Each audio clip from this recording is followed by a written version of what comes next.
Hi, welcome to the Fashion Forum, and this is the Catwalk Chronicles. With myself, Charlotte Clark from Inca Productions. I'm a founder of Inca Productions, and... Hi, I'm Karen Binns. I'm a stylist, creative director, and fashion consultant. And I'm Robert Wun, and I'm a fashion designer. I think it's great. I just think it's so exciting to have Robert sitting next to me now. Just a couple of days ago, Yes. he had his couture catwalk show in Paris. Wow. I mean, I'm still feeling the excitement when I saw the first look come out. From the music to what you actually did behind each look. I mean, I just thought it was just genius because behind each look, he gave its own backdrop. It's like giving its own music and giving it its own atmosphere. I mean, how many looks was it altogether? It was 25 looks. 25 looks, can you imagine? 25 worlds that you created. Yeah, kind of that's the direction we wanted to go to as well. It's a special collection. I mean, it's officially our 10-year anniversary show. Wow. And as I've taken so many inspirations from movies and cinema so much, so I do want to make the show now almost they're coming out from the cinema screen as the character and the story came to life and walking out down the runway. So that was kind of the starting point of the collection. And it was a huge team effort, we managed to work with so many creatives across the field from all around the world as well, Wow. The visual guys are CGI movie people from New York, so they flew in just to work on this, and timed perfectly when each look comes out. Been working this story together for 2-3 months as well, Like this is the right kind of rose color, this is the right kind of color. So it's magical. It's always surreal when it's all done because all these time beforehand you are kind of just believing it and letting lead by faith almost because you can't really envision it until that moment when it's done. So yeah, thank you, Karen. Yeah, I just thought it was incredible, and the consideration, the actual consideration for every single look, because the work that goes in every look should be considered and should be honored because it's a special situation you're in. You're creating one-off pieces for people to order. This is not something that you could just get on the rack, for just, I guess what, one rack. One rack, we call it in New York, 1K. This is when you're gonna pay I don't know, what is your price for one couture piece? We start from £40,000. Wow. Which is why you get the universe per look. Yeah, definitely. You touched on team, which in our world of production is everything.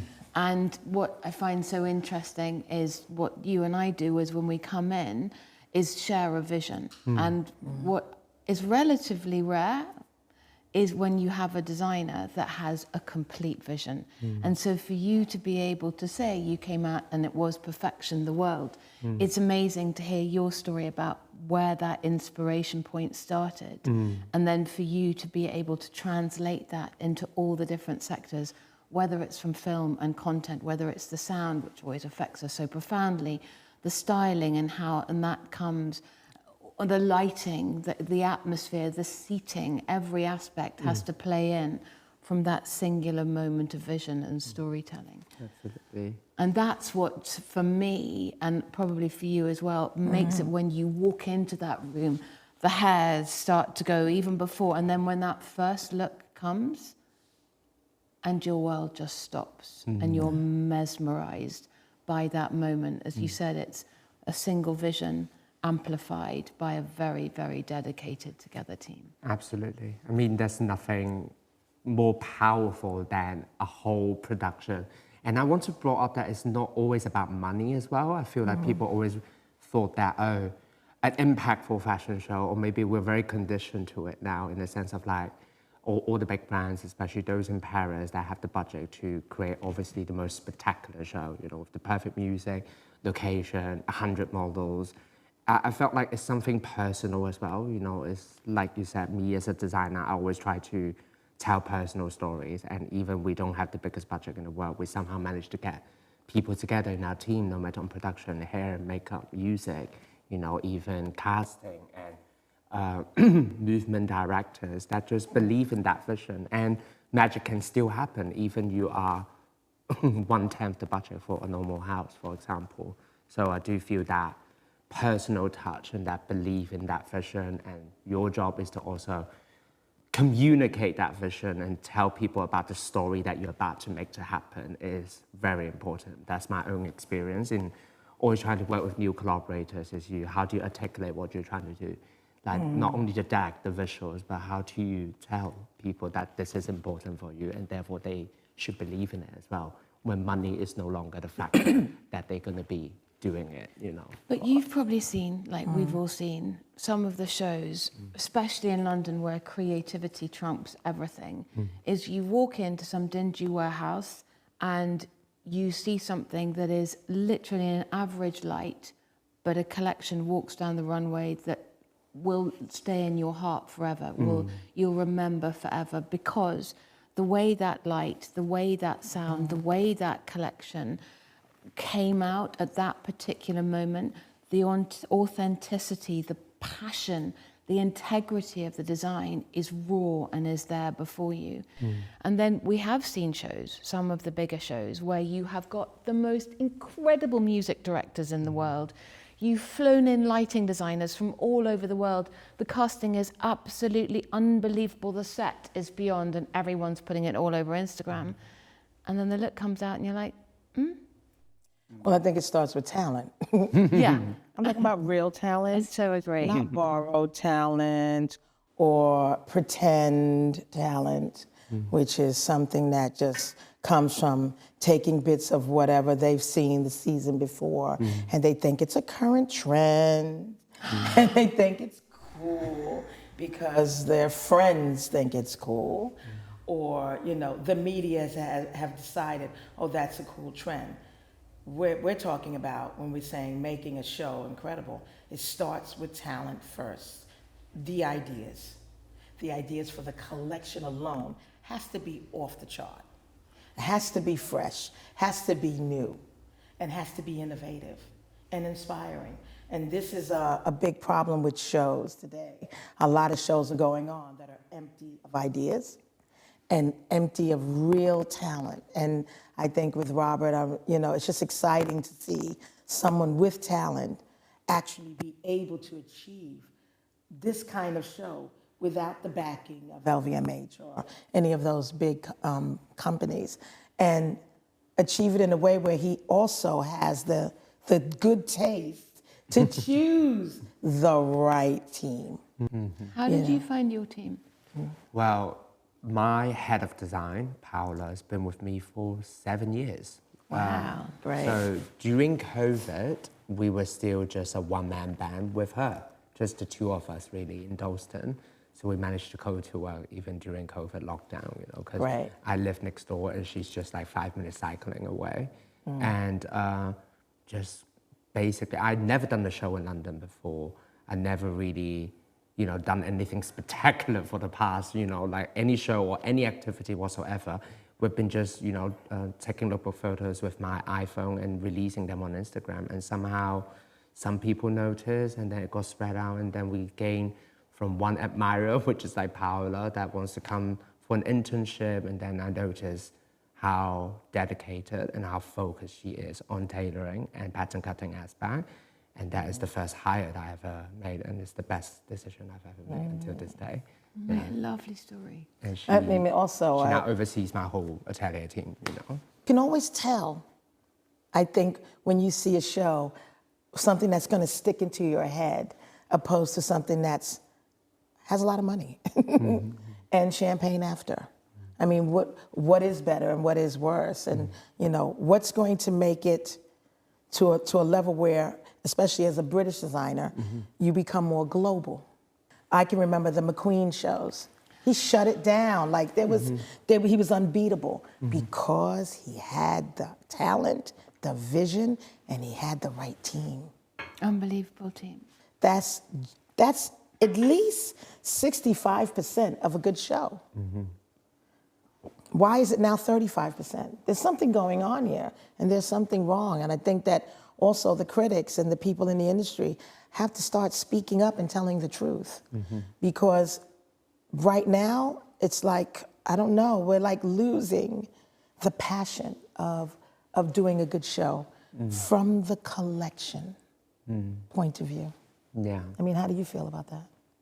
I mean, it's always very interesting as a designer's perspective when you're looking into how season after seasons, what's going on out there. And obviously one of our job is to also pay attention to what's going on with other brands as well. You know, how are their shows doing? What is the story behind each collection? And I think most important is how social medias and medias and also editors and journalists are reacting to those shows. And I think what has changed a lot lately is perhaps it's less about the designer and their work, but more about who's on the front row and who is, you know, going to be attending. I feel, especially on the ready-to-wear schedule, the overwhelming of the amount of shows, plus the overwhelming of the amount of incredible celebrities and artists and musicians that are attending to the shows, it's almost like all the work that a designer and the atelier team have dedicated into the collection, put it onto the runway with all these team effort music, does not even come into competition with just one massive celebrity that attended the front row. And then the next 2 hours, another show, another celebrity. Then I feel, what does it mean to be a designer or a creative director in the industry? Or does our work matters anymore on that grand scale of a marketing war starting to get washed down completely? Then we're starting to feel, and perhaps even for designers that are working for bigger houses, they were starting to feel the pressure that maybe it's no longer about our work, what our ideas or our talent or what we want to make. It's more about the marketing, you know, who is the right person to dress, who is the right person to be the face of the campaign, you know, who you should hang out with, you know, what would be the next, you know, controversial and, you know, buzz headline that we can make as a moment. So I think it's just I believe it's just going to be a phase, you know, because I believe, you know, true work always speaks for itself and talent can, you know, basically last, really. And trend always comes and go. But I feel what we are seeing right now is just that imbalance about the designer and what is a designer. What does it mean to be a designer in the industry? I think it's getting more and more confusing. I think it's so interesting about how we're seeing this complete and utter change in so many of the big houses. And there is an argument to say perhaps that leaning into celebrity to draw attention, fine, has got them the coverage, but it hasn't got them the sales. Because the consumer's not seeing in that product the newness, the freshness, the something that they really want, that authenticity to come back into it and to design. So while you've got millions and millions of hits, views all around the world, when that product comes out, they've looked at it, but they don't love it. And so I think it's so hard for brands or designers now to be able to get cut through that visibility, to show something that is completely wonderful and that's going to resonate when there's so much noise around about maybe product that isn't selling so well.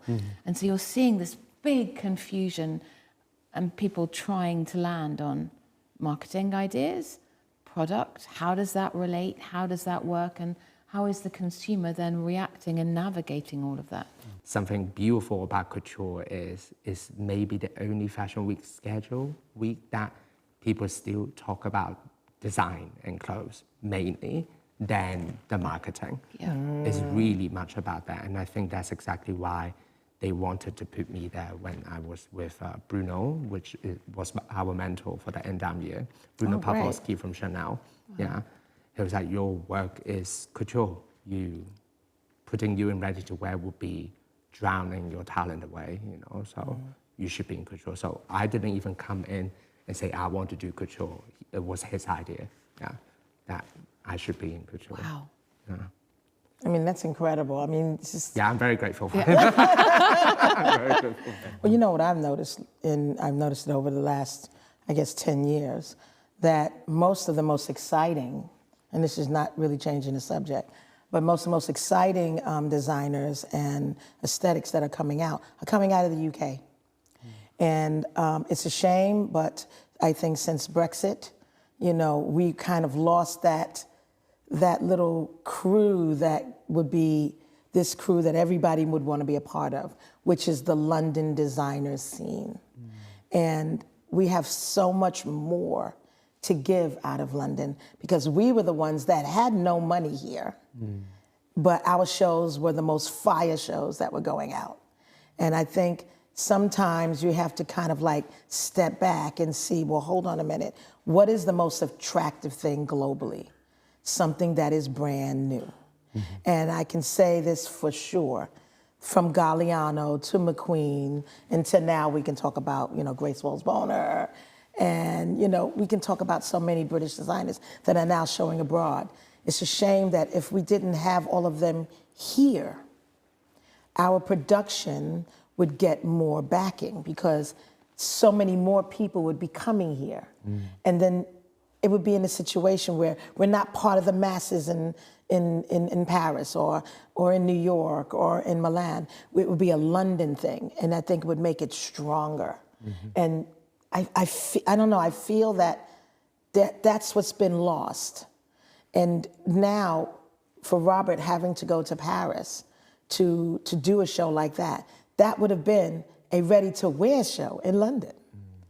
You see? So can you imagine if we had that pull like we used to have before, where you had ready-to-wear shows in London, and you actually did couture in London, then it would stand out even more.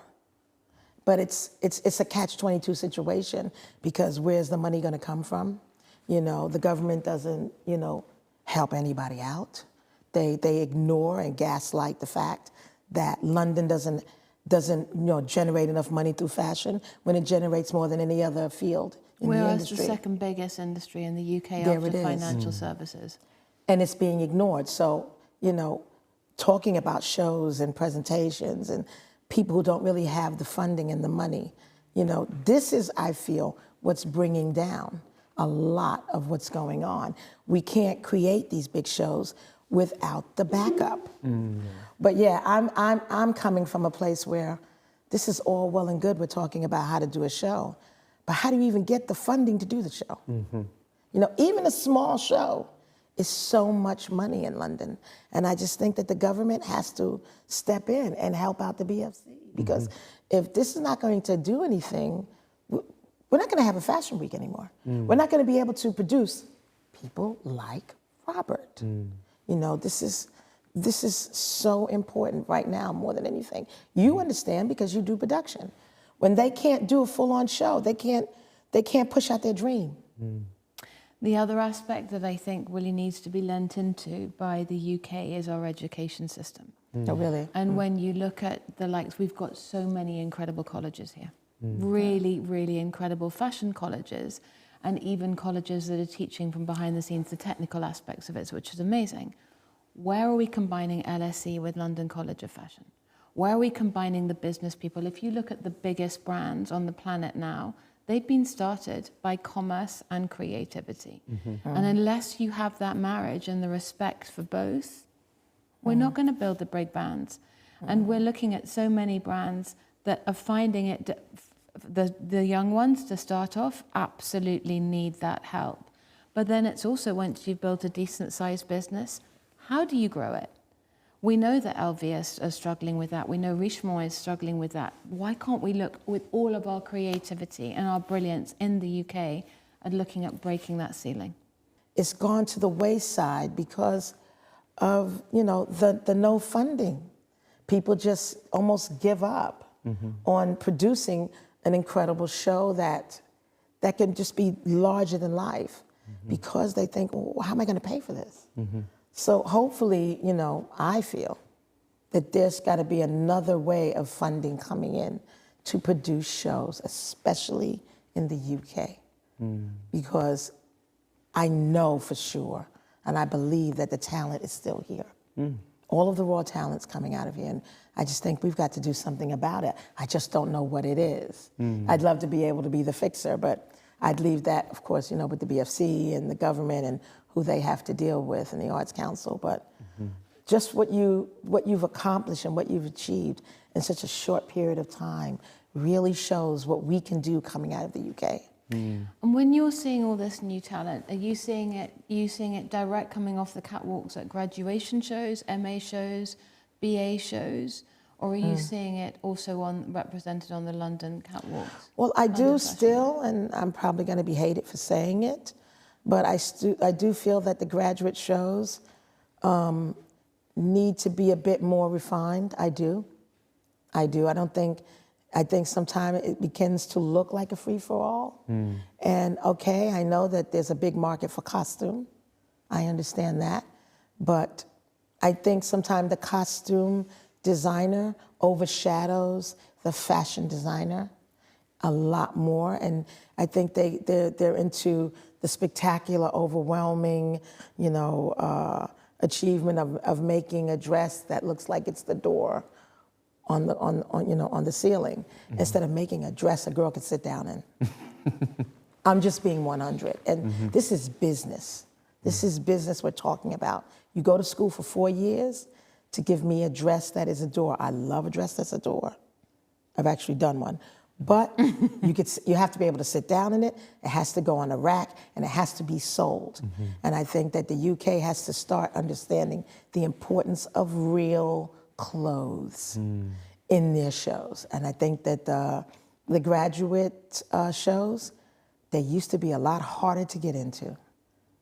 A hell of a lot harder to get into. It wasn't everybody. It wasn't just everybody, and it wasn't just to make things look like it's big and colorful, but it was about structure and incredible tailoring.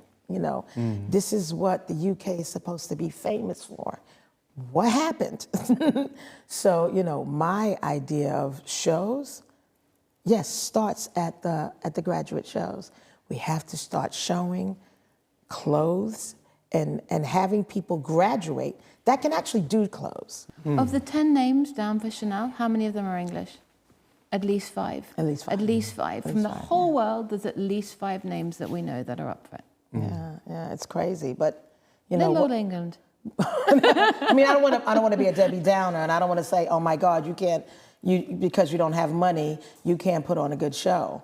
I mean, we do want to go back to being positive about this. And I think with young designers now, they have to choose their teams wisely, very wisely. Okay, you go to school with your bestie. They're great. You say, okay, right, when I go big, I'm going to put you on. You're going to be on my team. But are they good enough? Are they good enough to push you? Are they good enough in taste? Are they good enough in understanding what the business is going to be like, and how to proceed accordingly? You have to understand the importance of a team. I feel like it's also, at the end, it's really, like when I done my first show, which is almost 2 years ago now, and our first show was in couture, and we are closing as well. And we only had 2 months to make that collection to when we got the confirmation from the Federation. So I have never done a show before. I was literally a headless chicken. I was running around. I was like, now, speaking to people, it's like, yeah, you need production, you need casting director. Do you know where you're going to live when you're there? Do you know who you want to cast? Who's going to do your music? Who's going to do your makeup? Do you need sponsors? Oh my God, do you know what I mean? What location do you want? What is your budget? It was a bomb, It was a bomb. And we have never done a show before, and suddenly we have to do one, and it's couture as well. So that amount of pressure, now looking back, it kind of is the right amount of pressure to make diamonds as well. I felt like, there you go. I felt like once you understand, and don't ever hesitate to ask people. All these years that I've been in the industry, I've met so many people that I've never had the chance to work with, and I might still not have the chance to work with yet, because of their status, and how experienced they are. But don't stop yourself from asking questions, It wouldn't hurt them as well. And most of them are very generous to, oh yes, let me introduce you to someone that they think is gonna fit into where your business is at right now. They will tell you how things are done, have you got the casting director ready? Like, I've had so much help on that first show, and still we managed to pull it together. People like us that have been in the industry for a very long time, just like you said, just like she said to you, help, Richard Quinn out. I think we'll always be willing to help out young talent and to advise and to mentor, because we do want them to work. We want them to make it. We want it to be a success. We want the UK to show what we have, you know, because if we do help a little bit more, and it has not, like you say, and it's not because they can't pay us, it's because we actually believe in what they're doing, then we can blow it out the box. Like UK can blow it out the box to the point where, yes, all the attendants will be coming right back to London. Oh yeah, they will. Because if you can't get it in Paris, they're gonna get on that Eurostar. They're gonna come here first. They don't wanna be someone that misses out on the biggest thing that's going to happen.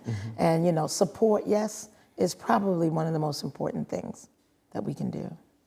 What I think is exciting at this time, though, is that for designers, you have multiple mediums to be able to communicate with. And one of the big things within the major shows now is the way that it's shot. How many cameras have you got on it? How's that edit feeling? How are you translating that emotion that you're feeling into the room, not just to the 400, 500, 600, but to the millions that are going to watch it? And that's a major, major marketing tool now, the post-capture. I think that we've come through 2 years of being starved of experience. So if you have that story and if you have that product, nothing is ever going to be in real life, ever, ever, ever. But it is exciting. Some collections don't need that so much. It's going to be better on a TikTok. It's going to be better somewhere else because that's just the medium it comes out best in. Brilliant, brilliant, brilliant, brilliant. Know that. Don't shackle yourself to something that's so expensive as a show, because you can tell your story on a Snapchat, TikTok, Instagram, but there's certain products like yours that I don't think ever, ever, ever are going to be able to be felt unless you see your vision, experience your vision in 360. Absolutely. But you know also, so many people are stressed and pressured by doing a catwalk show. You can do an installation and you can do a show that doesn't really have a catwalk, but has the vibe of what you're trying to say in the collection. And that could be just as strong. Look at Charles Jeffrey's show, Somerset House. Look at Charles' show. Yeah. You know, amazing. He brought in the music, he brought in the dancing, he brought in contemporary choreography. He brought in his world into that one particular courtyard for that moment and transfixed London. And that wasn't a conventional catwalk in any sense of the meaning, but it was a brilliant platform for that particular collection. Yeah, I think that they are just as strong. Yeah. You know, it's just up to the designer to see and to be open to the fact that not everybody can have a runway catwalk show, but they can have an installation, like you say, or what we just did. And for me, they're just as strong and effective if there's talent, if there's a good idea. Back to that key point. Let's just keep it back. Yeah. Let's bring it back. If there's a good enough idea that's strong enough and the team can produce it perfectly, it's just as strong as a catwalk show. Trust in the vision. Yeah. You know, what we haven't discussed and what we talked about is what shows do you feel stick into your mind? Like, let's say if you're going to think of your top 3 shows that you say were just off the chart, that were banging, that was everything to you. Hardest question ever. You I go. know. You go. Okay. There's about 200, but we have to think of the top 3, the first 3 that come to your mind. Do you have 3 that come to your mind? Oh, I have more than 3. I think I know. everyone that works in fashion would have way much more than 3 for sure. Yeah. Well, let's think about top 3. Yeah, but I think mine is quite expected. You know, it's definitely the Lee McQueen shows. You know? Yeah. I mean, frankly, I feel a lot of us from my generation, you know, which is born slightly around 1991, we really got into fashion. We got the passion of fashion from Lee himself. You know, I think he transcended the idea of fashion. You know, like not only because his show has incredible craftsmanship, but the ideas and the execution is a whole world that he built, you know. It's almost like a task impossible, but he did it and he keeps on doing it. Any of his shows is always going to be my top shows, you know. But I think one particular one would definitely be Voss, Voss collection. I mean, it's very hard to pinpoint down what specifically which show he does is amazing, but he's definitely someone that I have been looking up to. I think I still look up to. I still time to time will go back to YouTube to look at his old shows and just to see how things are done, really. You know, how he managed to let everyone be a part of this world and contributes in it. Constantly pushing technology at the same time, where you can see that a designer spends so much time in imagining how the show would look like, planning this whole theatric, but the clothes are still there. Yeah. That is something absolutely admirable. Because you could lose one, do you know what I mean? You do a spectacular show and you didn't have enough time to execute the clothing. But the clothing are spectacular and otherworldly as well. This is the highest level of achievement a designer could have hoped for, in my opinion. So anything Alexander McQueen for me, for sure, I have a few. Just to keep it cute. I have the garbage show that he did out of all garbage bags with the Lee McQueen lib. I mean, that is down in history. He nailed it, killed it.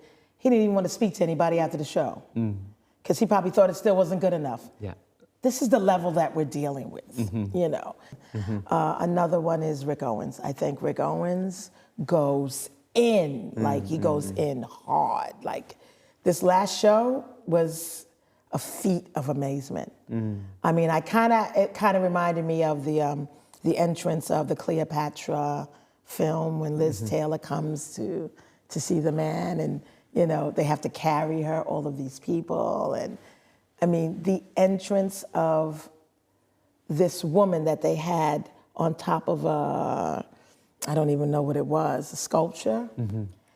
And you know, the amount of clothing that came down the catwalk, it was impossible. I mean, all I had to do, and all I was thinking of was just getting on my knees and going like this. Okay, Rick, you killed it. What are we gonna do now? I wouldn't want to go to another show after that.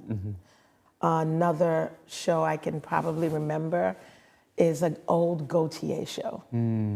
And what I loved about Gautier is that he always embodied culture with what he did. The clothes were off the chart. It was one, I think, it was in a film, and I think I was actually in the film when they were shooting it. And it was all about the Eskimos, and everything was with fur and suede, and the way he embodied, you know, the whole North American culture. And it was just so tight, like everything was considered, from the music to the casting to, I mean, the clothes were just, they're all collectibles. Like, you wish you can get one of those pieces today. So for me, those three, when you talk about shows, is crazy. And of course, I did love the Spring Summer Kim Jones show for Dior, when they all came out from the ground. Amazing. As if it was like you were watching a Busby Berkeley movie? Busby Berkeley. Busby Berkeley movie from the 1930s. And look, and what I'm talking about is every one of these people had such a strong vision of their own. It wasn't like they just went with a trend or thought it was cool to do this, or, you know, they got the idea from a nightclub. No, they went in, they went hard, they went deep. And for me, that is what makes an incredible show. Yeah. For me, it was the moment of Galliano and McQueen when they were around, when Galliano was working with Batak back in the day for Dior, and he was in that incredible theatre, and there was Erin O'Connor in the 18th century bustier that was just suddenly so contemporary. It had the smoke, it had the set, it had everything, and the Goosebumpers, as well as the Tundra show with McQueen. And, you know, when you talk about the clothes not being overpowered, but that image of her going along with the wind tunnel, and the length of the fabric that came out, and the strength and the I mean, to this day, I still go, and then to talk about Rick, Gareth Pugh in Collins Music's Hall, when it was all about the precarious nature of everything. And the girls had, you talked about the black lip, the girls had the black eyes, they could virtually not see. You felt that in the tension in the clothes, you felt that in the tension of the music, you felt that in the fact that the building was stunning, but at any moment felt like it could fall down. And so that tension that was coming through from the collection was amplified everywhere. And then the other one, personal favorite, is Anya High-March Circulus. To talk about a designer, but on an accessories level, and to amplify something so small that's a bag, and to turn it into a show that made people cry. It was it's just a way of, going back to product and always having product and design at the center of everything you do to create an emotion that leaves something that we're still talking about. Yeah. I think that's exactly the really good question about what does it mean to do a show for nowadays as well, right? Where many people might seem kind of like, is it still necessary to throw a fashion show, to make everyone come for 30 minutes and then wait for 30 minutes longer and just stay for another 15 minutes and everyone have to rush to leave again. So there's a big question nowadays, I think, especially for the younger designers, right, to think about, is it worth it to do a show anymore? And I think with what we just discussed as well, I feel if you have story to say doing a show, and if you have that vision and that belief, that magic, I don't think it will ever be lost, frankly. It's just like theater, musicals, It's been around for hundreds of years and it's still around, because people want to go to somewhere to get lost in time. They want to go somewhere to get lost in the world, your world, what you want to say, and to just enjoy that. That is what I always said separate what fashion industry and clothing industry, because everyone can make clothes. A lot of people can make clothes, especially nowadays. Shady, but I love the shade. No, but also, with technology and with the huge giant machine of a market out there right now with high street brands, there are more than enough clothes out there. Everyone can buy something very easily. What makes fashion different is that human emotion, that touch of questioning, are we wearing more than just comfortability, and style? There's more, and I think that's the beauty of it, It's also, I feel important that, I don't know what you're saying about the front row and celebrities, but celebrities can be extremely helpful with brands. Absolutely. And especially the ones that are passionate about fashion and passionate about, always trying to show themselves in a different light and without fear. Like you have Lady Gaga, who is, a professional at it. Like there's not anything she can't wear. And because of what she's worn, it has helped quite a lot of young designers as well. Like I've worked with a whiz kid for a long time, and I remember putting him in something from Loewe and J.W. Anderson, and then the next week it sold out, like globally. So the importance and strength of a celebrity wearing something from, especially a young designer or an independent designer, has a lot of power. And over the years, I've met so many really incredible designers. I worked with Tori Amos for over 25 years. And because I put her in Viktor and Rolf once, her following just ran after the Viktor and Rolf,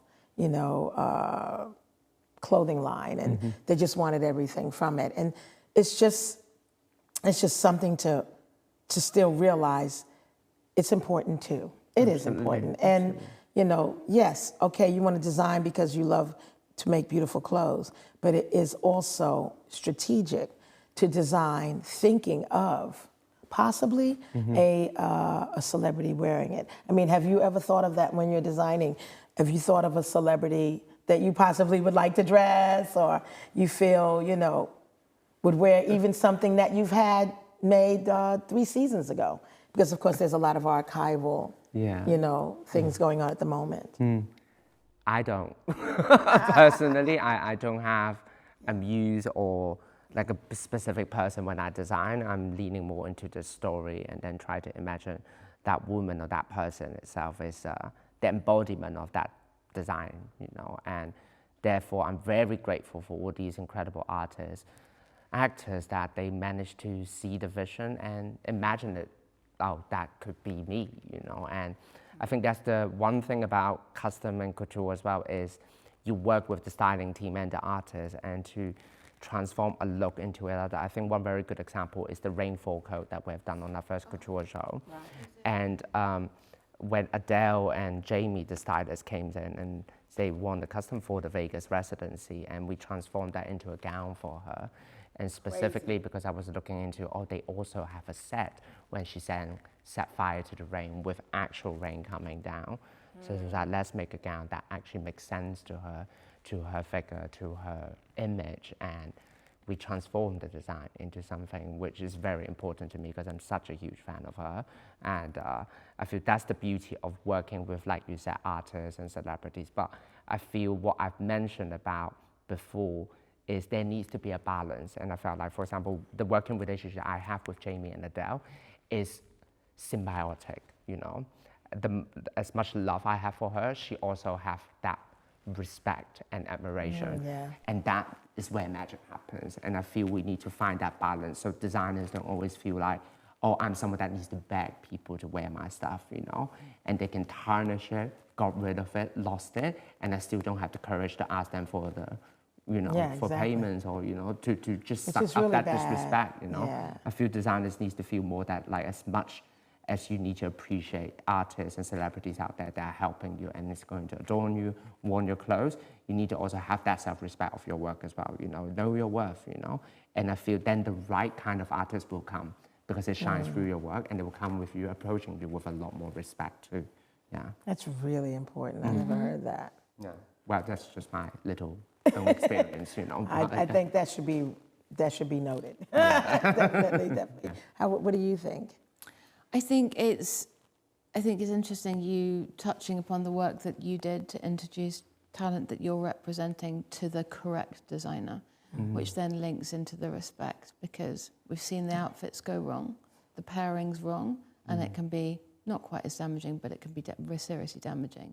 When it's right, it sets the world on fire, and it's on the front page of every single newspaper, and it is that perfect marrying between the designer, the respect the designer has for the talent, and vice versa. And then you do see very long-standing relationships going between brands, and that really works.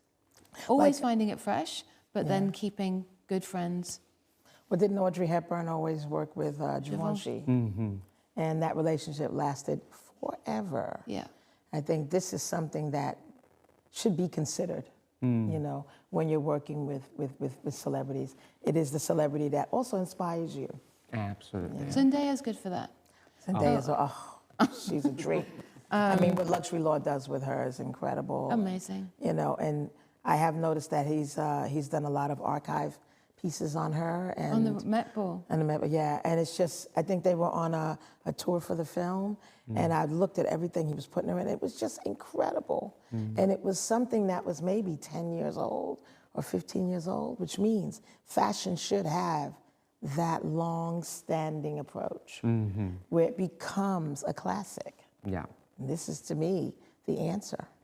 I mean, that Mugler armor moment on the red carpet. Oh my God, amazing. I think that's where the question comes to be, right? Like, I think, yes, now there is an archival trend, that is going on, and a lot more stylists or artists themselves see that, it's working. You get a lot more attention when you wear a one-of-a-kind archival piece, and a lot more people trying to do it. But I think the way Law did with Zendaya is very different. I feel they work together as friends, and they both have equal passion to fashion.